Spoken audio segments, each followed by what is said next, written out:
Intra Muros, Chapter 5, linked below. When I aroused from my sleep, it was in the gray light of Earth's morning, and I was standing on the doorstep of the house in Kentville that my brother and I had left together some 36 hours before, reckoned by Earth time. I shuddered a little with a strange chill when I saw where we were, and turned quickly to my brother Frank, who stood beside me.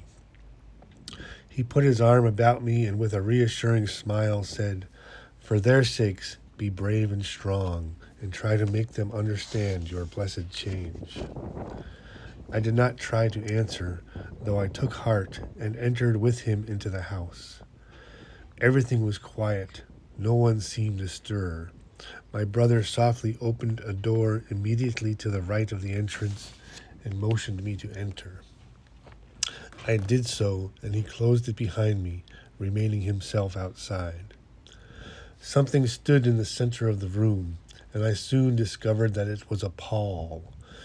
It was a great relief to me to see that it was not black, but a soft shade of gray. Someone was kneeling beside it, and as I slowly approached, I saw it was my dear son. He was kneeling upon one knee with his elbow resting on the other knee and his face buried in his hand. One arm was thrown across the casket as though he were taking a last embrace of his little mother. I saw that the form within the casket lay as though peacefully asleep and was clad in silver gray with soft white folds about the neck and breast. I was grateful that they had remembered my wishes so well. I put my arms about the neck of my darling son and drew his head gently against my breast, resting my cheek upon his bowed head. Then I whispered, "Dearest, I am here beside you, living, breathing, strong and well. Will you not turn to me instead of to that lifeless form in the casket? It is only the worn-out tenement. I am your living mother." He lifted his head as though listening, then laying his hand tenderly against the white face in the casket, he whispered, "Poor dear little mother," and again dropped his face into both hands, while his form shook with convulsive sobs. As I strove to comfort him, the door opened and his lovely wife entered. I turned to meet her as she came slowly towards us. Midway in the room we met, and taking both her hands tenderly in mine, I whispered, "Comfort him, darling, as only you can. He needs human love."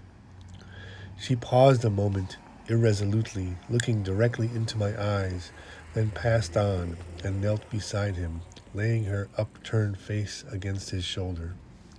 I saw his arms steal around her and draw closely to him. Then I passed from the room, feeling comforted that they were together. Outside the door I paused an instant, then slowly ascended the stairs.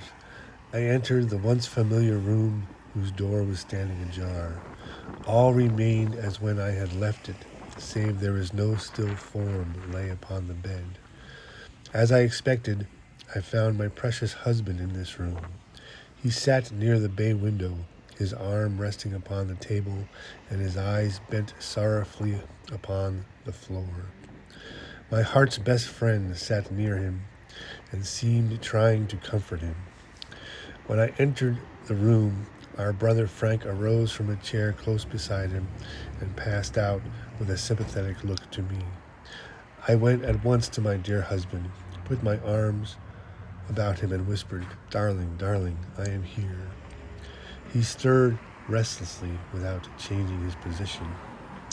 Virginia said, as though continuing a conversation, "I am sure she would say you left nothing undone that could possibly be done for her." "She is right," I whispered. "Still, she was alone at the last," he moaned. "Yes, dear, but what could you